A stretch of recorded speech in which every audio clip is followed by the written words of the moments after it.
What you don't know could fill a book. Alright, welcome back to Honored Madman. I'm the host, Honored Madman. I hope everybody's doing well.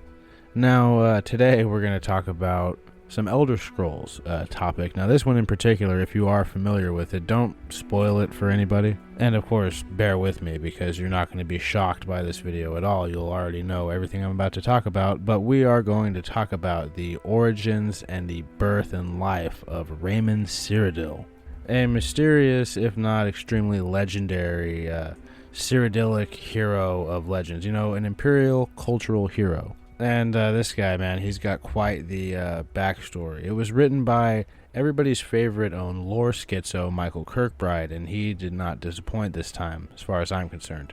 Just for the uninitiated, Michael Kirkbride was the, I think he was the director of the Elder Scrolls Redguard, and he worked heavily on, I believe, Daggerfall and Arena, and Morrowind as well. Most people know him through his contributions through Morrowind, I believe, because not that many people have played Redguard, Daggerfall, or Arena, but he definitely left a lasting impact on that game, along with the collaborative effort of several other really important developers and writers. He often gets sole credit. He's sort of like a Chris Avellone for Fallout. Like, a lot of people just give him all of the credit when it was, you know, there's a few guys who deserve the credit, you know, not just one guy. And these guys, they're very talented, especially Michael Kirkbride. I mean, a lot of what we love about Morrowind did come from him or his brainstorming with some of these other guys. Mainly the stuff him and Kurt Coleman cooked up, but there's also Ted Peterson. There's a lot of these guys who are really influential on how the early Elder Scrolls games and lore turned out so unique in spite of the fact that they were, you know, pretty stock for fantasy at the time. You know, you had high elves, orcs.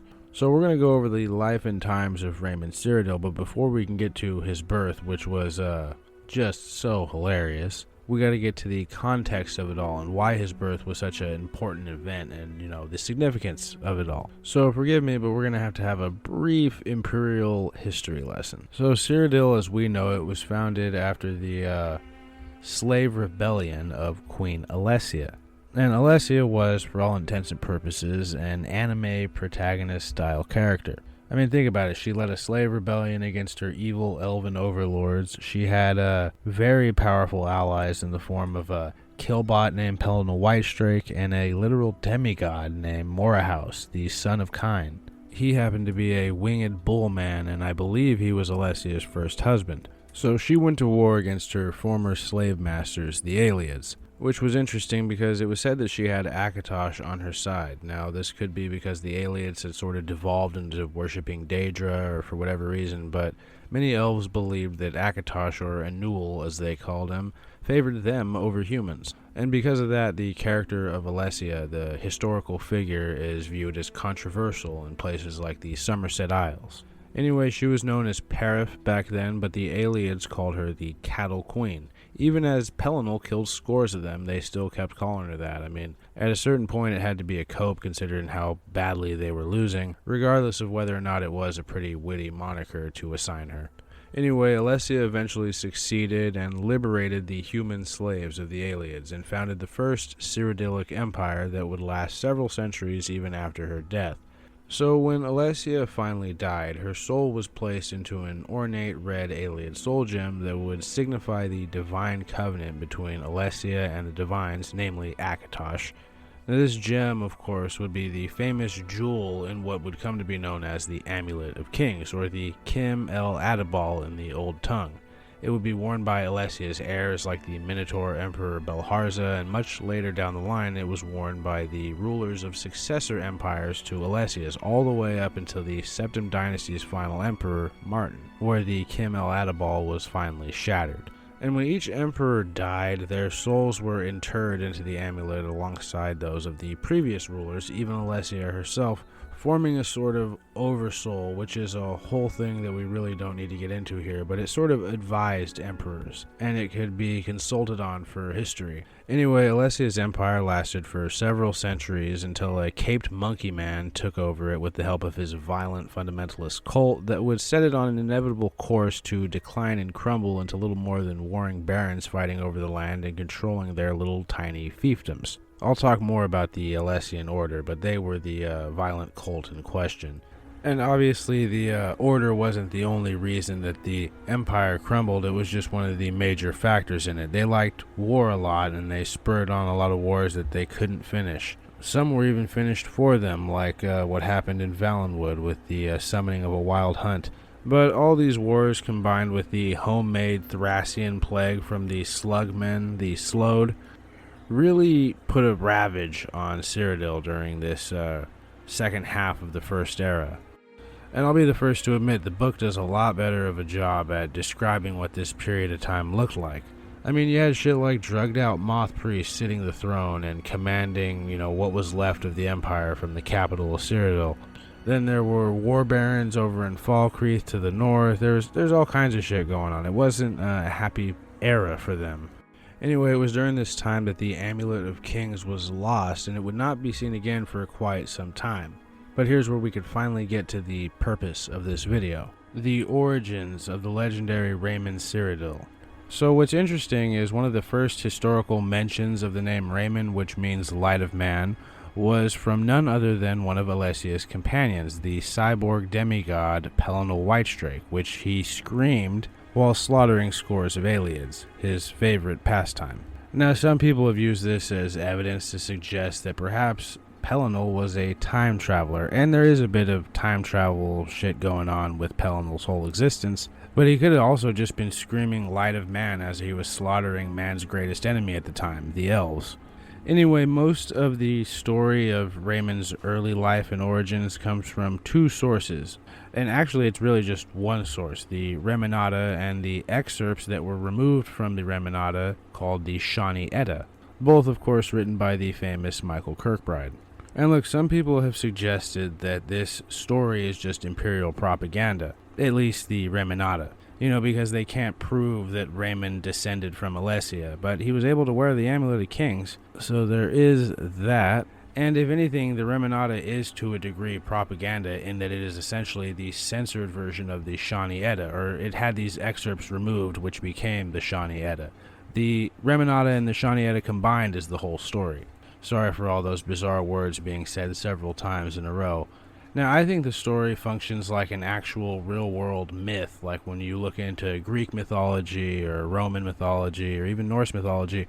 These two books sort of read like that in a way. It's in terms of how they're written or the prose or whatever, and especially what I could only describe as the absolute asinine subject matter. I think the overall message is conveyed really well, and that is that Raymond's existence was effectively brought about by forces that are unknowable, ununderstandable. Dead gods, probably, or their ghosts, but the way they went about bringing him into existence was completely unfathomable. And that's kind of mainly why I don't think this story is just imperial propaganda. Like, especially when we get to the stuff from the Shawnee Edda, do you think the Imperials think that that story makes Raymond look cool and heroic? I mean, I think it does, but the Imperials are kind of prudish. And again, I think that's why those parts were taken out and the Remanada was just published as we know it, without all the completely insane stuff. I'll try to tell the complete story of both works in this video, but let's get right on into it, shall we? We're already 10 minutes in. The story of Raymond all starts with a certified honored madman named King Hroll, who hailed from a place called the Lands Beyond Twill. This poor son of a bitch was cursed with knowledge in a way that many madmen were. He had visions of a snake invasion from the Akaviri continent, and that was pretty credible if we know anything about Elder Scrolls history, but at the time, think about it, there's just some king of men who's just ranting and raving about having visions of snake men invading and a need to heal the land to prepare for this upcoming foreign invasion. But at the end of the day, if it wasn't for this madman, Cyrodiil and all of Tamriel probably would have just become an Akaviri territory. So King Hroll sets out from his home in the Lands Beyond Twill with 17 of his best knights on this mythical quest to heal the lands of Cyrodiil. I imagine the place looked a bit like Velen from The Witcher 3 around this time. Not a friendly or pleasant to look at land. And King Hroll and his men, they sought to correct that. After traveling far and wide, the king was eventually blessed with the sight of the ghost of Holy Alessia. They knew it was the ghost of their ancient queen because in her left hand she wielded the dragon fires of Akatosh, and in her right she held the jewels of the Covenant. She also seemingly bore a wound on her breast that split void onto her mangled feet. You know Kirkbride and his esoteric descriptions, but the men were convinced this was none other than the fabled Queen of Men, Alessia, or her ghost. And some surreal cosmic shit was clearly at play. Anyway, she at first fled from the knights in King Roll, and they essentially wept and cried. They feared they had become a villainous people in searching for her, and that she had recognized that in them and so fled, but in reality she was just playing hard to get. And sure enough, eventually Hroll and his shield thane did find Alessia's ghost. So King Roll spoke to the ghost, and he told her his intentions and what he wanted to do with the land. He wanted to heal it. He wanted to restore it to its grandeur of her time. He wanted to, quote, throw off all ruin. And it turned out that this is exactly what Alessia was in the market for, because she quite literally opened up naked to the king. She quite literally threw a ghostly piece of ass his way, and the poor shield thane bore witness to all of this. The poor guy carved the words, "King Roll did love into a hillock," before he died inside of their union.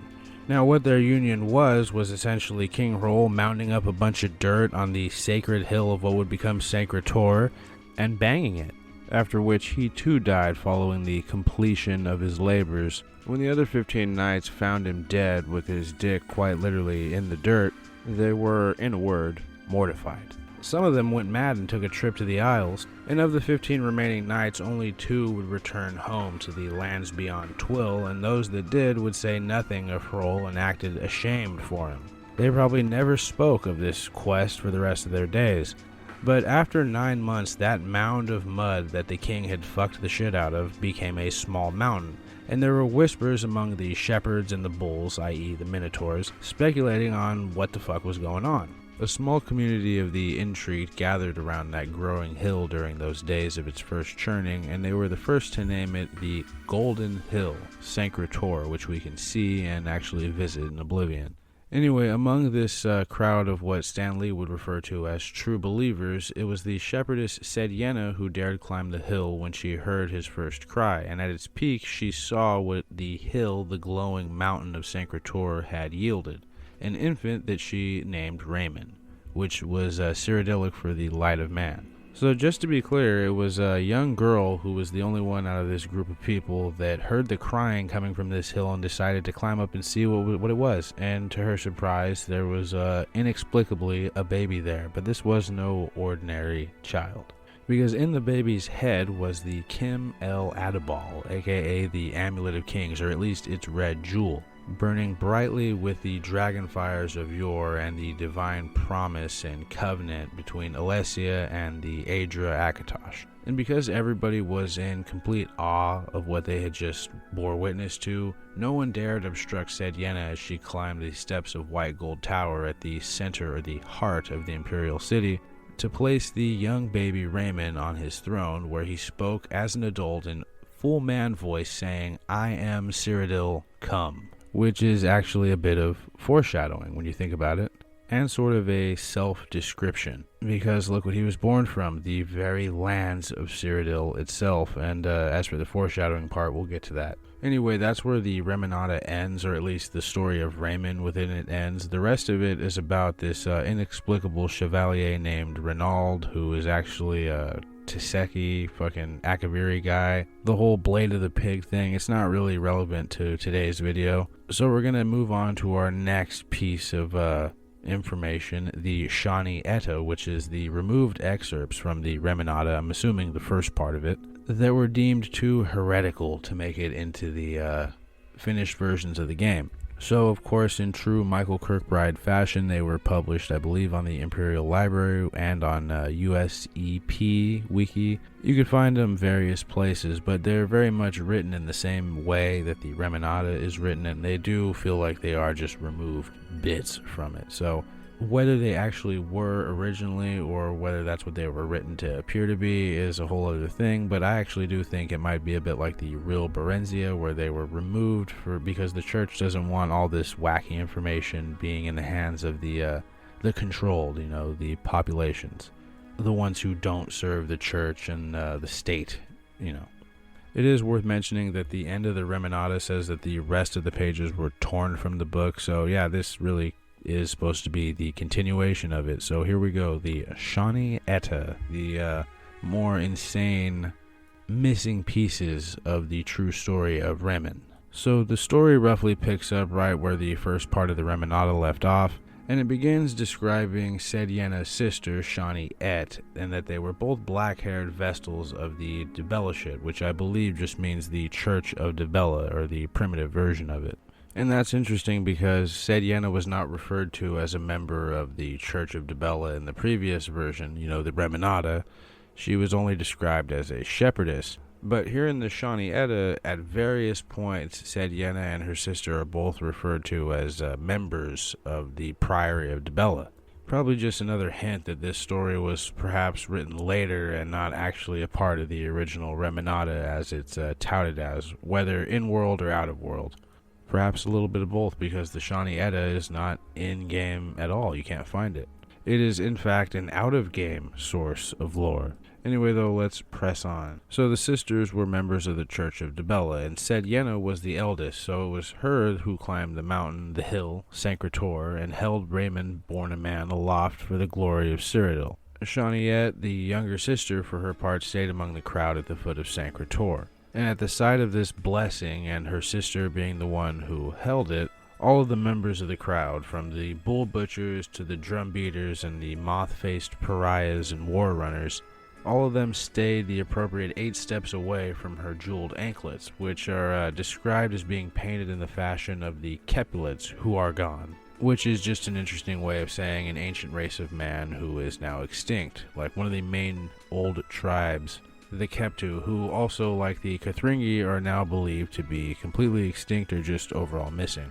It was said that Shaniet was hard in the eyes but wept anyways. The One had granted the Empire its son again, and the long night had finally passed. As we described earlier, these were not happy times to be living in the Imperial Province. Think of like the area that was Rome after the fall, and how all of that was just a huge mess. Anyway, Alessia was the true mother of Raymon, as we described earlier, or at least her ghost. But now that the Amulet of Kings was renewed into Flesh Covenant, she had kind of given it back to man. Her job was done, so she split. And because of this, Raymon was left in the care of Sedyena and Shani Et to raise in the fashion of the Nimenese, the heartland region of Cyrodiil. Anyway, the two sisters brought the baby Raymon to the White Gold Tower, and the goddess of beauty, Adabal-a herself, appeared, releasing the sisters of all of their other functions and duties to her temple, but for this one thing, aside from raising Raymon. And her command was verbatim, "When he has reached manhood, teach him all that you know of the flesh, and then save within yourselves his seed, and let it not take purchase within either of you. Store it all, whichsoever body cup he spills into, and in secret make of it bread for him to eat. And keep this new edict of convention quiet from all others, even from him, and know by this mention that it is my lord Akatosh, the king of heaven, who commands it." So the goddess of beauty is basically saying, bake bread for Raymon made of his jizz, and keep that secret from him, but make sure you always feed him his special recipe.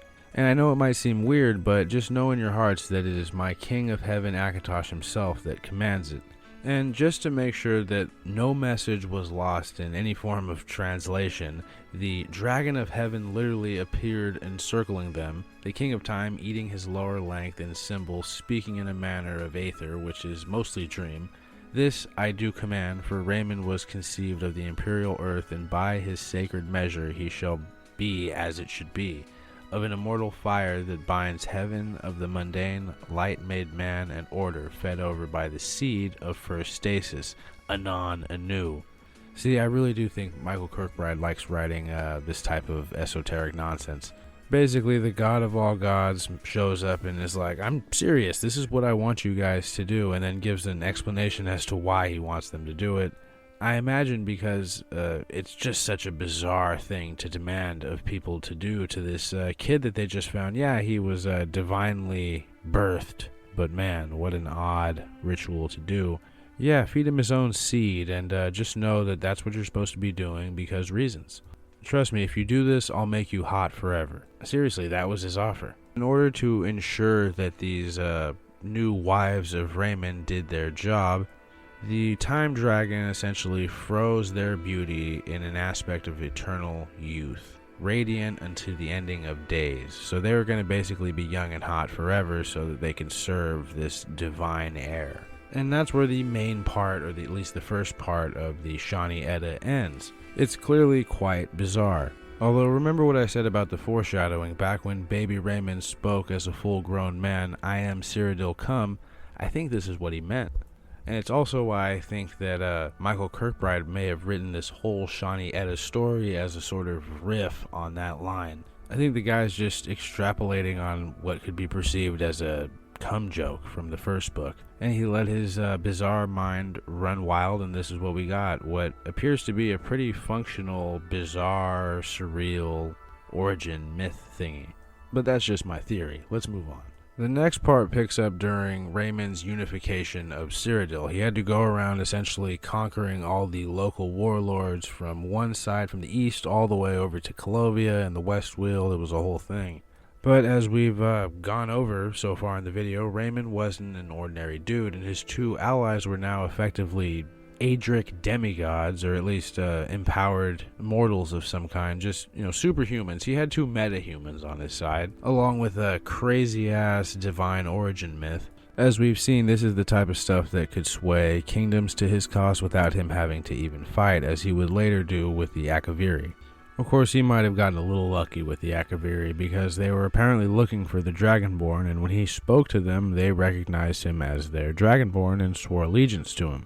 Raymond not only stopped an Akaviri invasion, but he enlisted them to his cause of conquering the rest of the continents. Of course, that is ignoring all the bloodshed that happened up until that point. Now, I would be remiss if I forgot to mention that this is really only just a small part of the story of Raymond and the Akaviri invasion. Ask the Countess of Bruma, since she remembers the official version of the story, if you want a full breakdown.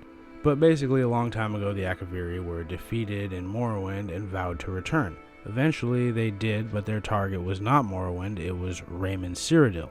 The Snakes, however, made a critical error of marching through Morrowind, which really rubbed the Tribunal, the Dunmer's living god kings, the wrong way, and they responded in really the only way they knew how.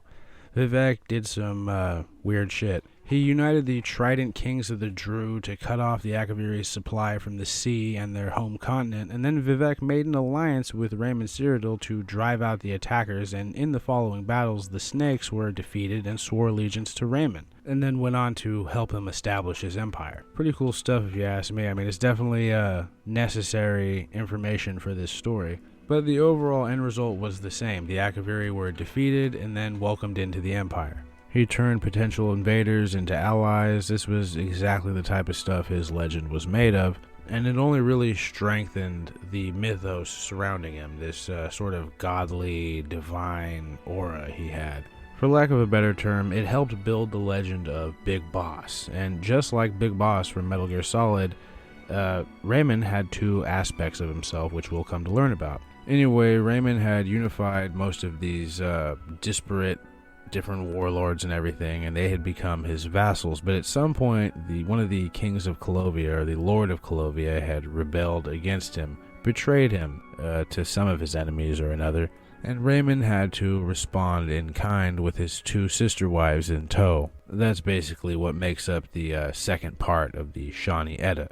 And clearly it does not go well for the Colovians, because the first line of this part is literally, "These clumsy knights of Calovia had no chance at all, splitting apart wetly as Shaniette whistled her spit like a carousal of blades, or folding like bone and paper as Setiena cracked great helms in the soft iron of her knee hollows." And instead of asking the purpose of this betrayal from his vassals, Raymond only rose to ejaculate on them as they fell. And after years of training in the adabal-a, he could do this without hands. See what I mean about Michael Kirkbride kind of just extrapolating in the form of a joke? I think it definitely works here, but man, is this funny to read and take seriously. I mean, whistling spit like a carousal of blades, that's some interesting writing choices right there. I feel like it's meant to seem as strange as possible. So Raymond had his sister wives basically destroying the knights of these vassals of his. Meanwhile, he looked upon his vassals, and instead of denouncing them or talking shit or even asking why they betrayed him, he dropped his pants and he just started jizzing all over him without the use of his hands. And it seems like, the mad god would be at play here, right? Like that it's no wonder these vassals rebelled if this is the type of guy that they had to fight for. But you gotta remember, Raymond also is the same guy who, when the Akaviri finally showed up, he just talked at them. He used the voice, that's what people believe, but he talked at them and they immediately surrendered and swore allegiance to him, becoming his dragon guard. Anyway, back to this messy scene of dead and bloody knights and ejaculate covered Colovians.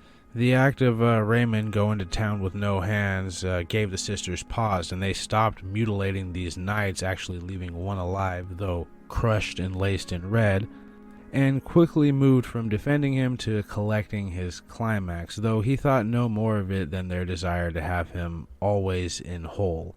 He kneeled to the broken Colovian as his wives smeared themselves in their labors and said to him, "You have dishonored your station, me, and our dragon's wise. Why did you attempt this, and for whom?" Now, to translate Raymond's fancy, godlike, archaic speech pattern into my own layman Raymond terms, he's basically just asking the dude, why have you betrayed me? And on whose order, did you betray me? Who are you truly serving if you don't serve me? And he mentions the dragon, of course, he's talking about Akatosh, but it also reminded me a little bit of how Talos used to have a little dragon that ran around with him everywhere as his pet, and I believe that was the thing in Redguard, but I'm getting off topic. Anyway, shit was about to get nuts in this blood and jizz-covered room. What an absolute sight that must have been. Anyway, Raymond is questioning this poor, broken Colovian. And I like how this next part is written. What a way to respond. He got back only a proud laughter the color of bruise, and these cracked words from the restless West, as if this one man personified the words of all of the West, all of Colovia. The boy-crowned Raymond, who lets priory girls fight his duels, asks me this, that you have no idea why or where from this sword issue came. This only underscores your unworthy claims of sovereignty and your misbegotten birth in dirt. You were just another rumor of snakes to us, it seemed, but after 12 years, you have finally proved that here. The Lord's basically saying, how can you dare ask me this? You know what you are, and I, deny your claim of being born of the gods. You let women fight your battles for you, you jizz all over people, you act absolutely insane and speak in bizarre riddles and commands. We're the men of the West, we are freedom, and we're not going to serve under you. We'd rather die at the hands of your priory girls, and the fact that you would let these girls fight this battle for you is proof of my point. Now, I'm not saying the guy's right, but man, what a way to go out, and you'll see what I mean here in a second. Raymond then took the knight's helm off during this accusation to see the vulgar mouth more clearly, the lips and teeth that framed him to this barbaric angle, and then the Kim El Adabal on his forehead erupted into balefire, saying, "None but ourself." Raymond then bit out the knight's teeth with his own, growling against and with his new known power worrying the lower jaw until it tore free. His hands held hard against the knight's flailing and now tongueless chokes, and his biting increased into a skipping blur until the knight's face exploded into his own. And again, maybe the knight had a point, because let's explain what happened here. The jewel in Raymond's head basically told him to kill this guy, and he did it in the most brutal, insane way possible. So maybe Raymond was a little insane. He's a bit like Pellinal in that regard. Anyway, after this show of power, after ripping this guy's lower jaw off, Raymond then had two aspects of himself. A red and ragged mask of the West hanging from temple to neck that he had torn from this Colovian king, and through its tears the glow of the righteous Niben, the guy who had been raised by Sedyena and Shadi-Et on behalf of Akatosh and on the commands of these two gods whose commands were anything but normal. Anyway, Raymond turned to Sedyena and Shani-Et, his wives, and he spoke in this manner. Tell me now, what else does not believe in or belong to me? I mean, that's pretty fucking ominous, right? He was inspired to do more violent, crazy shit like that in the name of conquering. I mean, people always talk about Aegon the Conqueror and Maegor the Cruel and A Song of Ice and Fire videos, but this guy, man, Raymond was fucking nuts if this was even partially true. So let's move on to the final part of the Shawnee-et. It's sort of like, it's not really the second half, it's sort of like an epilogue kind of thing. And it essentially takes place during the summer of Raymond's 30th birthday, the 30th year of his existence. And he had all the lords of Calovia assembled, having offered their swords to the lowest step of the throne of the White Gold Tower. Raymond, naked save for paint, and with an idiot chorus to his God's Blood left, and a quartet of heavy-horned Minotaur teamsters to his God's Blood right, and his wives entwined around his legs, and a circus of crows and a safety arc around his brow-embedded jewel, sat proudly to receive them. And what a sight that must have been, right? Let's listen to how that is described. I probably read through it too fast, but I mean, man, that is descriptive. A group of singing fools on one side and a group of hulking minotaurs on the other, each sort of flanking this guy who's fully naked with two hot chicks wrapped around his legs and a crown of crows, literal living crows, circling the jewel on his forehead.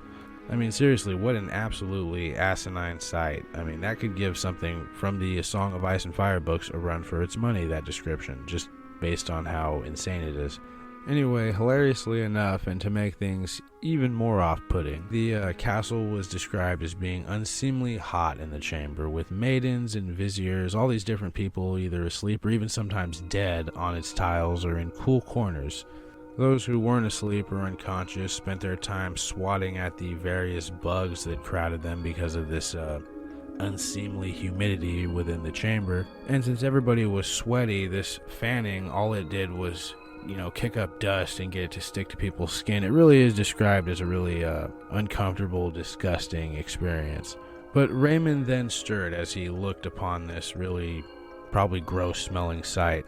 And his one of his wives, Shawnee-et, made move to love him, with now said Yenna cleaning his feet with sponge felts from the Pyadon, Pyadonia, where the sea elves come from. Raymond then turned some of his blood into brandy for his younger wife to drink, and when one of these lords of Calovia, the Lord of Kvatched, hissed out in impatience, it so unnerved the beggar king of Bruma, that the latter beheaded him without rising, placing his sword back quickly on the steps with the others, its blood now drawing sweet flies from the tails of the teamsters. Those minotaurs that were described earlier? I imagine each of those guys is walking around with just a cloud of flies swarming their asses and tails. Talk about a profoundly uncomfortable setting. Now, most of this sort of speaks for itself. I don't really have to translate any of the archaic. But man, it sort of reads like a twisted version of something from like biblical text or some Arthurian legend.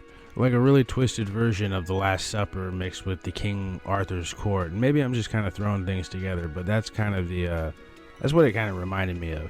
Although, let it be known, I've never really read the Bible or very much of Arthurian legends, but, this is what I have in mind for how they must sort of go.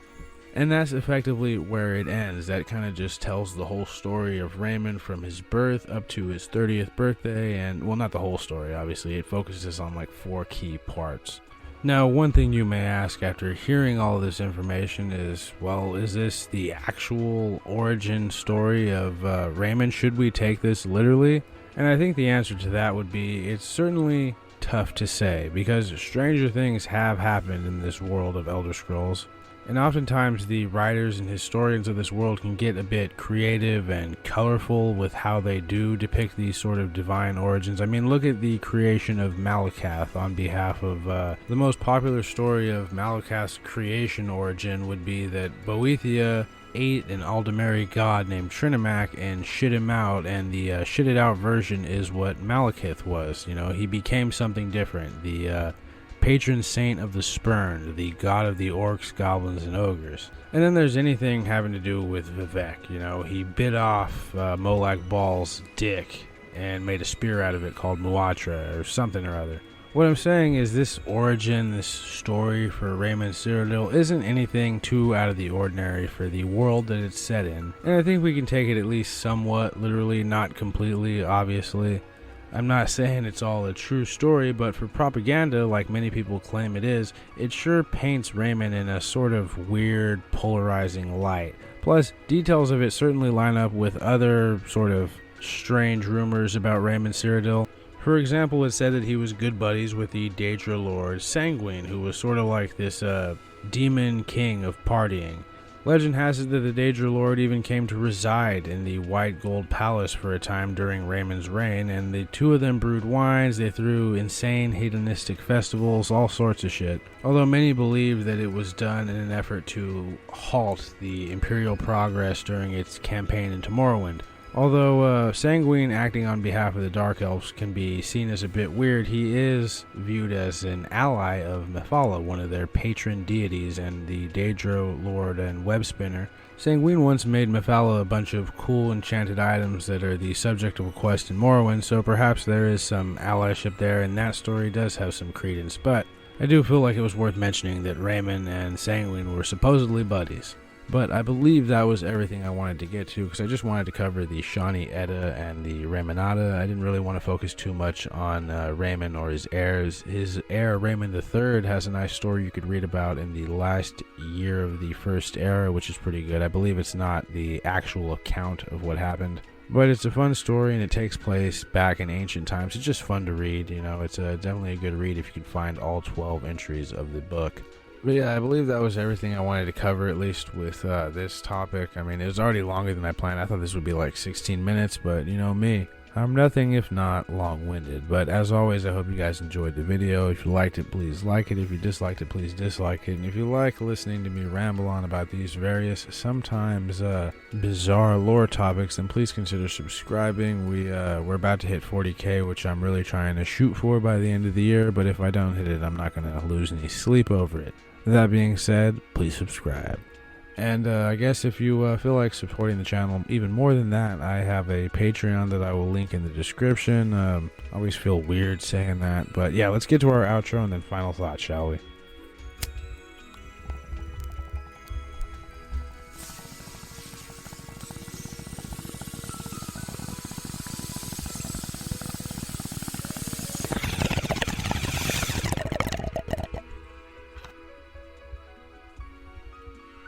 So what a bizarre story, right? And if you thought that was insane, Vivex does in fact give it a run for its money for how bizarre and sexual it is. Anyway, there's a lot of other lore topics I've been wanting to cover, some in Elder Scrolls, some in Witcher, and there's still very many in the FromSoftian titles that I've yet to tackle. Like, I haven't done really any Bloodborne videos. That's just because I'm too lazy to get all of the footage off my PlayStation 4.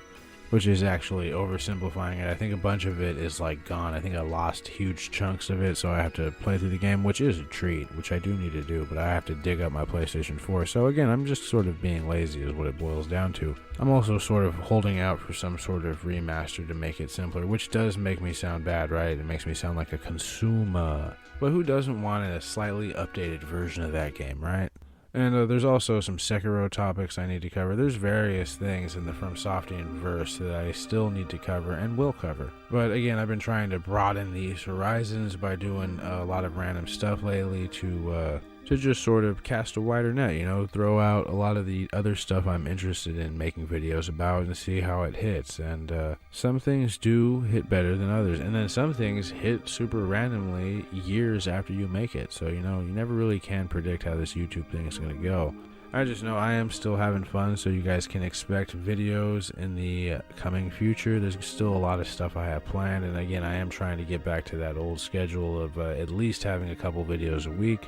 I think my main problem is that these videos always end up running super long. Like, even here, this is like 35 minutes. It probably didn't need to be that long. But yeah, there's a lot of cool stuff coming. Like, I'm planning on doing a Fire Emblem Path of Radiance with a little bit of Radiant Dawn video. It's on a specific character who appears in both. So, you know, I have to cover a little bit of both games. Two of my favorite games I've ever played. They got me into the Fire Emblem series, and I believe they were the first two localized in America Fire Emblem titles. I don't think before that they had been released, at least in North America. So definitely expect something like that coming up sort of randomly in the middle of some of these FromSoft lore videos that I plan on doing, and Elder Scrolls ones. But yeah, that's enough rambling. I've kind of all I've been doing is adding to the video length, haven't I? So I think that's where I'm going to leave things. As always, I hope everybody is doing well, and I will see you again very, very soon, or you'll hear from me at the very least.